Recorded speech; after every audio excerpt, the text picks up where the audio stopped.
Hey guys, what's up? Welcome to our YouTube channel TechUp. In this video, we will learn on how to log in to your NatWest Mortgage account. So let's get started. First, open any browser of your choice. Then in the search bar, type in NatWest Mortgage. Then hit enter. Then tap on the website having URL as natwest.com. In my case, it's the first one. And now we are in the official website of NatWest. Tap on this login button, which is on the top right corner of your website, to log in. And now you need to provide your login information.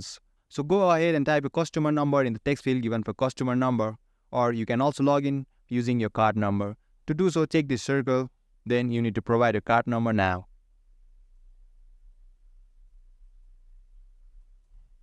You can also check this box that says remember me so that you don't have to provide your login credentials next time you log in. When that's done, tap on this continue button, then provide your login information what is asked for. Then you will be able to log into your NatWest account successfully. And guys, that was it. I hope you found this video helpful. Give this video a thumbs up if you did, and subscribe to our channel TechUp. Feel free to drop any of your questions or queries in the comment section below. I will be happy to help.